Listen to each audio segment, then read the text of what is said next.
Hello mga kabuskag, magandang araw. For today's video, may i-demo po natin na kung ano tangke, paano baklasin step by step. Kasi may nag-request po sa atin na followers din natin, no?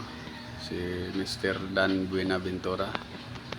Shout out sa iyo, boys. Ito, step by step ko natatanggalin, no? Tangke. Kasi mag-DIY daw siya. Siya lang yung maglinis para sa mga baguhan, no, or beginners or mag DIY ganito. So dapat sundan lang ito ninyo, guys. Mga baguhan lang ito. Mayroong 3 bolt kasi ito, yung tangke na ito po isang Piaggio Api, no, 200cc. 3 bolt, no, sa gilid.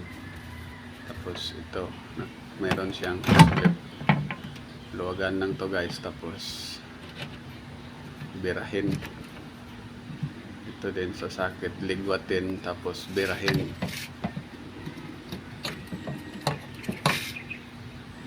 Alright. Tapos mayroong 2 bolt na bracket sa kuan niya, fuel hose. Tanggalin din. Tapos ito pihitin lang to, mga idol, no. Tapos dahan-dahanin lang, baka maligwa tong tumoy niya, guys, no, mabali. Ito meron din tong 4 na bolt, number 8. Okay, natanggal na, no. Tapos ligwatin to, guys. Ligwatin para matanggalin. Okay.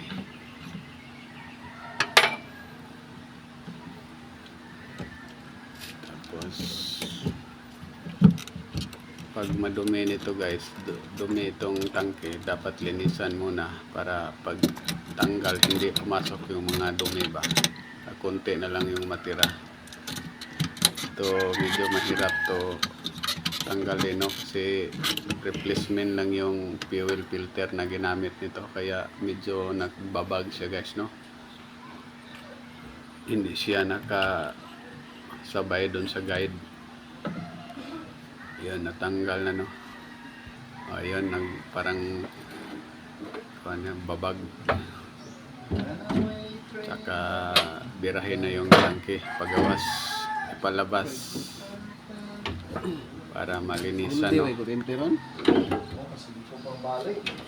Lalo na pag mayroong tubig, guys, i-pull out talaga yung gasolina para maubos lahat. Ito, suyupin natin yung gasolina na nakalagay sa taas, kasi hindi yan dumadaloy pag libre lang, no. Hindi siya naka-gravity. Lasang tanduay. Okay, dito naman tayo sa fuel pump assembly. Tanggalin natin, no. Ito meron lang to siyang mga lock. Ano lang yung mga lock nito. Ligwatin lang, guys, para mahila, no. Ayun, fuel filter. Ito yung fuel pump, positive, negative. Ito saktong-sakto, guys, kasi convert ko to ng carburetor. Kaya dinimo ko lang din pagtanggal. Ito binalik ko din. Dali lang, no. Basta isunod lang yun sa mga guide. Dali lang ipasok. Tapos ibalik natin sa tangke, no, for demo.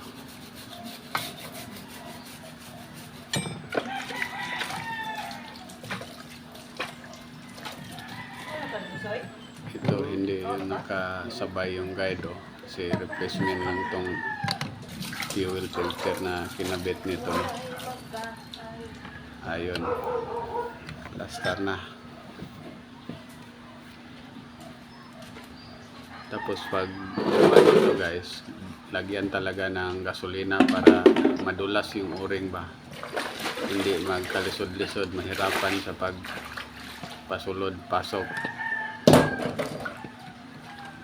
Tapos i-balance yung pagtulak, no,